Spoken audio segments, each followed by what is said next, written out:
What's going on, everybody? It's DireGod003 back with another video.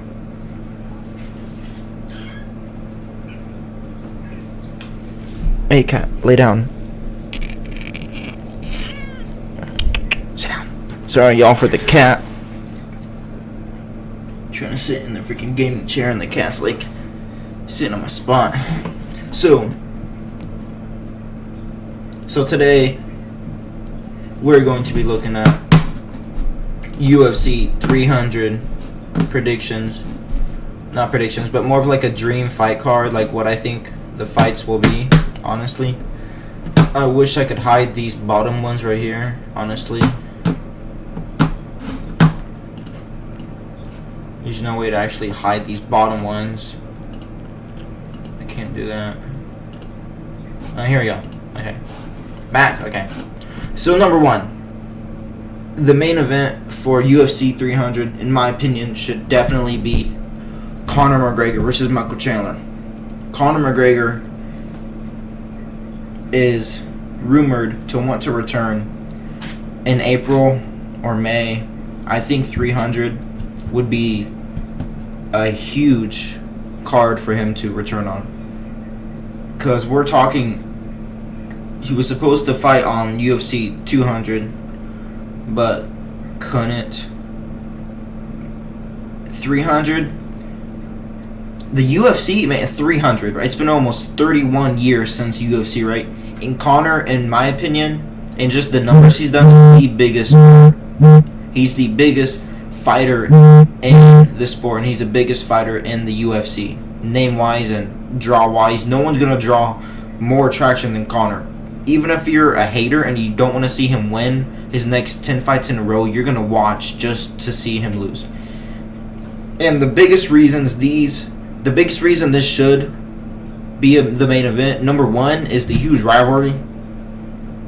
I know it's not like a big rivalry like Khabib or Nate Diaz or Dustin Poirier, or like the Jose Aldo, but Conor McGregor and Michael Chandler have been arguing the past year and a half non-stop about, they're going to fight each other. And after Conor McGregor said he wanted to return to fight Michael Chandler after the TUF finale, this fight has been rumored for forever. It's been rumored after the finale. It's been rumored to be the main event of 95, 96, and 97, but clearly that's not what happened, as we are seeing this unfold precedentally. Michael Chandler called out Conor McGregor and said, "You need someone to return. You need a big name." After that Tony Ferguson knockout, Conor McGregor, you need someone to return to the octagon too and fight the All-American wrestler and all this blah, blah, blah, all this other bullcrap. The huge rivalry would explode, even if every other fight on the card was absolutely abysmally trash. Just the name Conor McGregor alone is a guaranteed 900,000 buys to at least 1.2. Number two, these are winnable fights for both fighters. Conor McGregor, now let's talk about stylistically. It's a winnable fight for both fighters, and people do not want to accept the fact that Conor could just chin Michael Chandler. Michael Chandler's fight IQ is just not there. His fight IQ is the size of a potato stick. It makes zero sense, because that's what it is. Michael Chandler, I like Michael Chandler. I want to say like I'm a fan, but I respect his game. He's a good fighter, good wrestler, great striking, but he just swings for the fences. We saw what he did with Gaethje, and that he swings and he leaves his chin unprotected, like what he did with Charles Oliveira, what he did with Dustin Poirier, and he got check hooked. He got dropped. Michael Chandler has strong hands. I'll be honest, he hits very hard, but he drops his hands and he swings wild. It's every time he punches, his chin is wide open, and when you're fighting a counter striker like Conor McGregor, if you make a mistake against someone like Conor, you're going to end up like what happened with Dustin in the first fight, what happened with Aldo in their first fight. Aldo was moving forward, and Aldo loading up with that right hand was very predictable. Knowing it was Aldo, he wanted to finish McGregor as early as he could. When it comes to Conor McGregor, that's someone you don't want to load up with and swing for the fences. Now, Conor is very good. But if Michael lands, it's lights out, I'm going to be honest. We've never seen Conor McGregor get fully slept like what happened to Justin Gaethje and Dustin Poirier in their second fight. I mean, Dustin's body went flat and he got Pitbull's elbowed by Herb Dean. Very winnable fighters for both. Winnable fight for both fighters. Michael Chandler has the wrestling. Michael Chandler can win this fight if he uses some fight IQ, but knowing it's Michael Chandler, and he said all these days he's all about the entertainment and trying to get the big money fights. If he's coming in there swinging in the first 2 rounds and he gasses against Conor, by the end of round 1, if Michael is gassed and Conor still has the better cardio for some reason, Conor is going to piece him up. Even when the bell sounds, at the beginning of round 1, Conor's going to come out looking for that counter shot. Michael Chandler's going to come out aggressive like he always does, like he did against Dan Hooker, like he did against Dustin Poirier, and he rocked him up against the cage, like he did with Justin and he hurt him. But the counter striking of Conor is not something you want to play with. Number 3, both are huge draws. Like I said, Conor's a huge draw, but Michael Chandler is a huge draw as well. People do not know Michael Chandler was a champion for Michael Chandler was a Bellator champion with like 2 or 3 title defenses. He beat one of the Pitbull brothers. It was like Patrick Pitbull, I think, or not Patrick. It was one of the Pitbull brothers. He beat a Pitbull, and he beat Eddie Alvarez. He beat Benson Henderson, and look at the guys he's beating the UFC. Dan Hooker, Tony Ferguson. Even though he lost to Gaethje and Dustin Poirier, he's really good with the wrestling. You know, he's a big draw. He's just really good all around. And now for the co-main event, I think will be Islam Makhachev versus Justin Gaethje. Number 1, it's a new opponent for Islam. I originally put Charles Oliveira in here, but I'm starting to think, you know, we already saw Islam versus Charles already, and sure, the second fight could be more competitive, but I'm assuming Islam would win, so then it's just like, well, what's the point? Because you beat Charles for the belt, you beat Volk, and then you beat Charles again. We need some new blood. New blood. Justin Gaethje has never fought Islam. Islam hasn't fought Justin. Number 2, it's a good fight stylistically because Justin Gaethje has way better takedown defense than Charles Oliveira. He doesn't have the jiu-jitsu he does, but if Justin Gaethje could stall Khabib's wrestling for 2.5 rounds, or for the first 2 rounds, if he could stall his takedowns, and if he stalls Islam's takedowns and just keeps it striking-wise, that leads me to the third one. He stalls his takedowns and leaves it for a striking battle. Justin could KO Islam and win by upset. Number 3, Justin could KO Islam and he could win by upset. Let's be honest, because Justin Gaethje, I think he hits harder than Charles.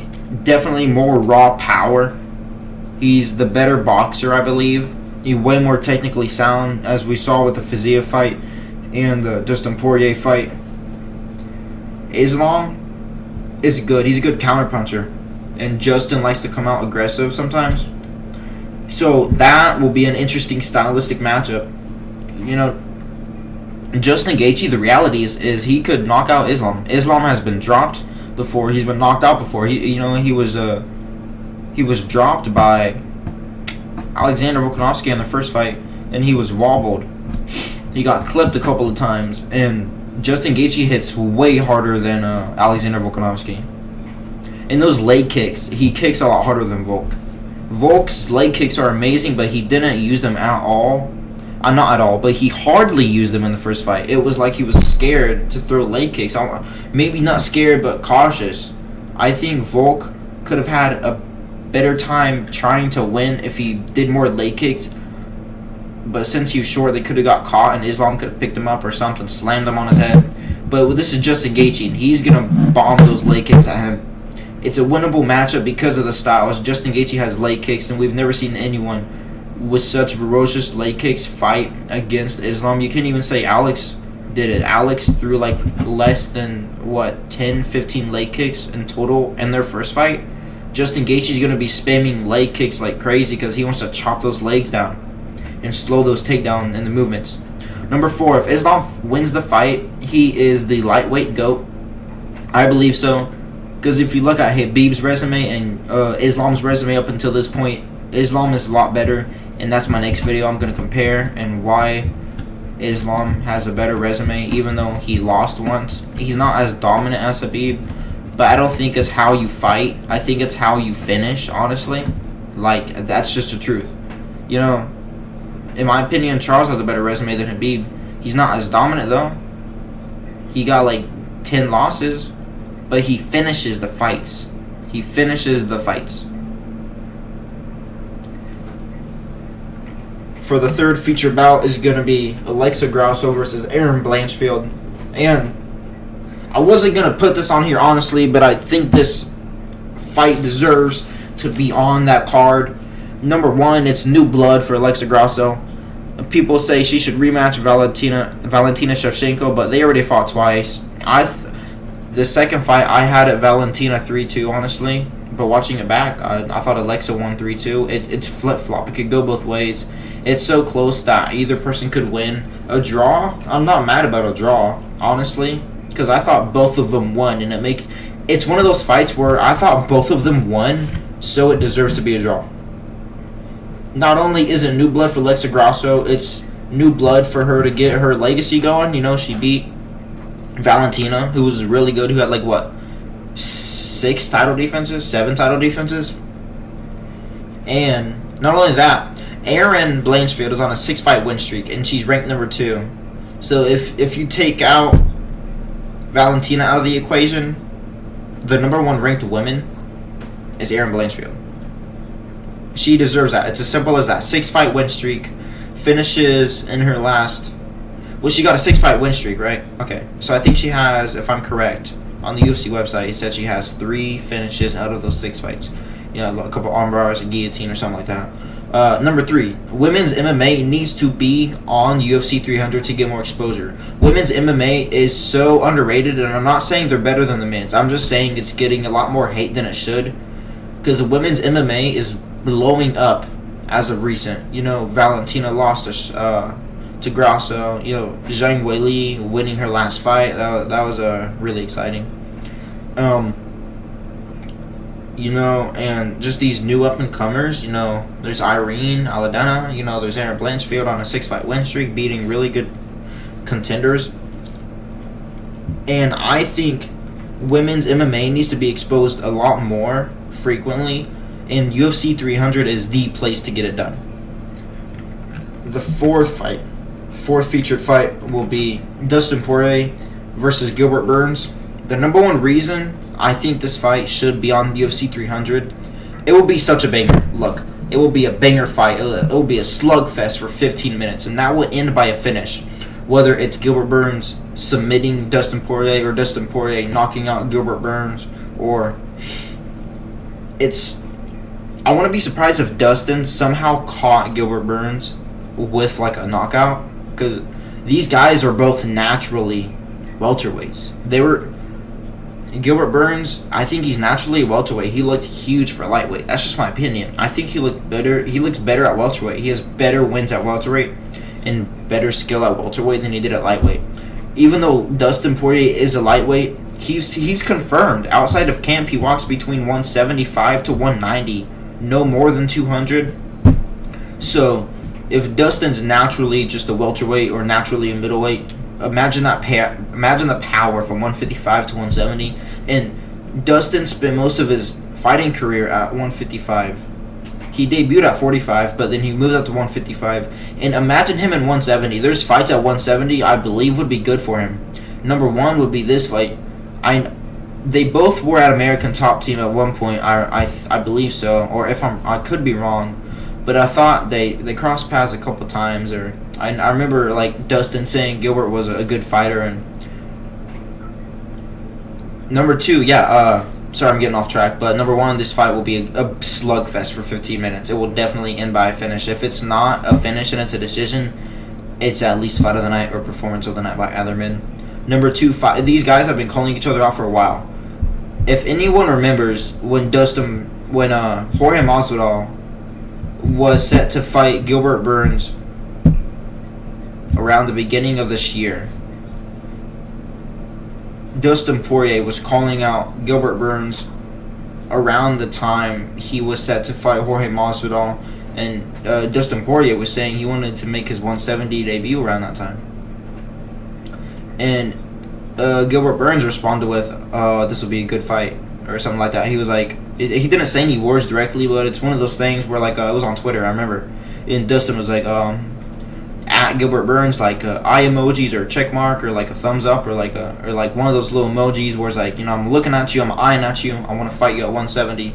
And so Gilbert Burns responded with like let's go or let's get it or something like that. Go at it, brother. It's just one of those friendly call outs. These guys are amazing fighters, powerful strikers. Gilbert is the better grappler for sure, but don't sleep on Dustin Poirier's grappling as well. He has a couple submissions in his MMA career, but not to the level of Gilbert Burns. But I think this will be a slugfest. If this somehow reaches the ground, I think it'll still be exciting because I think Gilbert's going to look for that finish, and I think he could and will possibly submit Dustin Poirier, coming from a Dustin Poirier fan. Number 3, Dustin's 170 debut. I just talked about that. He's been trying to do that for a while. Even after the Charles fight, he said he was planning on going up soon. Number 4, it's a fun fight, and it's going to be potentially, this could be fight of the night. Honestly, depending on how this card goes, that would be fight of the night, and this would be performance of the night. I say performance of the night because this could either end in the first minute or it could go a decision. And if it goes to a decision, it's definitely fight of the night, and if it ends in the first round, it's definitely performance of the night by either man. And for the last fight, we need a heavyweight. We need a heavyweight title fight, or at least some type of heavyweight fight on 300. But I chose specifically Derek Lewis and Ciryl Gane. I call him Cereal. No Cyril, no Ciryl Gane. I call him Ciryl Gane because he got folded by John Jones like a cereal box in 30 seconds. Number 1, both need a win. Jason Almeida dry humped Derek Lewis for 5 rounds, and Derek Lewis was hoping to have some fun, have a knockout. It's an exciting fight, and it could end in a finish. Derek Lewis has the power to sleep this man. Derek Lewis has the power to sleep Ciryl Gane. Ciryl Gane has been dropped by Tai Tuivasa. I definitely believe Derek Lewis hits harder than Tai Tuivasa. I think Tai Tuivasa is more of a technical striker. I mean, more technical than Derek Lewis, not technical, maybe. I don't know. They're both guys with power to just swing for the fences, honestly. But Tai Tuivasa dropped Ciryl Gane. I definitely believe Derek Lewis could put his lights out if hit on the right button. And even Ciryl Gane has some finishes in the UFC. He can submit and he can TKO people. He can knock people out. Let's not get it twisted. He's really good with his point fighting. I'm not saying that's all he is, but when it comes to the point fighting, he's good at it and he knows how to win.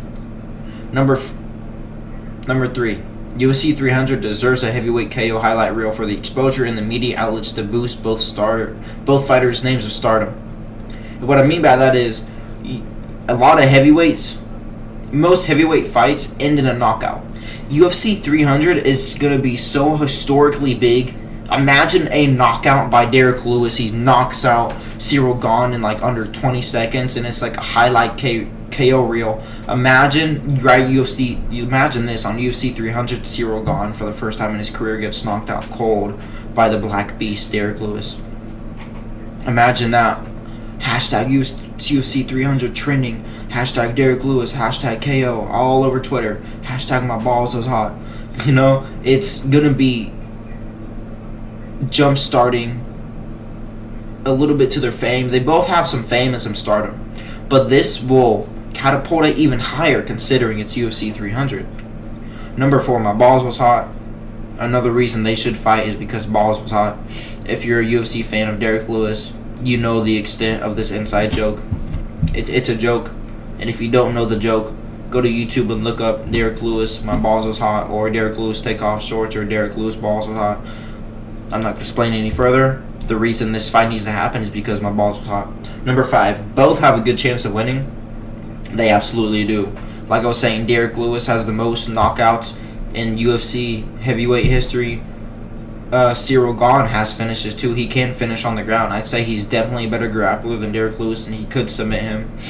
And Ciryl Gane is so technical with his striking. he's gonna use his distance, his leg kicks, his switch kicks to the body, his head kicks, his teeps. He's gonna use those spinning side kicks. He's gonna use those oblique kicks. I think he will keep his distance. Ciryl Gane will keep his distance and look for the KO. Definitely, I believe so. The people say, well, what chance does Derek Lewis have of winning? You know, after like the second round, he's gassed. His chances of winning are under 2 rounds. If Ciryl Gane can somehow get clipped by Derek Lewis, it's over for him. 100%, I believe so. And so, ending today's video, that's kind of it, really. This was really tough to put together, honestly, because I wanted to add Henry and Merab, but honestly, this fight right here is more exciting because Merab is going to shoot for his life. He's going to shoot for his life, mate. He's going to sniff my dick. Dick sniffer is what Merab Dvalishvili would be doing, honestly. Marat, as Henry calls him, Marat. I think it would be a nice fight to see because I'm going to see Merab lose. I was also going to add Petr Yan and Song Yadong, but Petr Yan, I think he's cleared to fight because his last fight was with Merab. That was last year. I definitely think he has had time to get back in the gym and train a little bit. But Song Yadong is rumored to be on that Asian card. But if you go to the UFC website, that Asian card, it had a headliner, but they took it off. And there was rumors that there was rumors that Song Yadong was going to be the headliner versus Petr Yan on the Asian card in Asia, in China. Zhouhe District, China. That was the rumored main event, and then they took it off. I don't know why, but that would be interesting to see, honestly. If that would be an amazing fight for 300 as well, because, you know, Petr coming back. And Petr Yan versus Song Yadong is a winnable fight for both. Petr Yan does not have to worry about the grappling, so he can unload for 5 rounds. And Song Yadong is young and he's hungry, and he's proven he can strike with the best. He struck with Corey Sandhagen. He did really good before that doctor stoppage loss, whatever you call it. But that'd be a good fight too for UFC 300. Excuse me. Yawning. It's freaking 8:35 at night and I'm tired. So basically, we're gonna recap my prediction for UFC 300, and also kind of like my dream card, what I would do for 300. Conor McGregor versus Michael Chandler is the co-main event. No, okay, let me restart. Conor McGregor versus Michael Chandler is the main event. The co-main event, Islam Makhachev versus Justin Gaethje for the lightweight title. The third fight would be Alexa Grasso versus Aaron Blanchfield for their title. What is that, strawweight?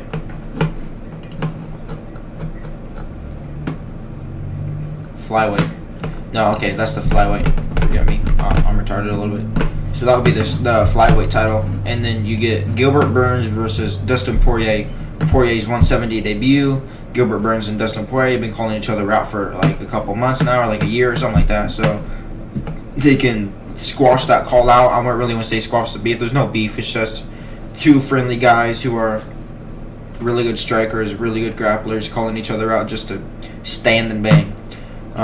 Derek Lewis, my balls was hot versus Ciryl, got folded by John Jones, the GOAT, Gane in 30 seconds. And that's it. I hope y'all enjoy your night. Spread love, peace, and positivity. And I will catch y'all later.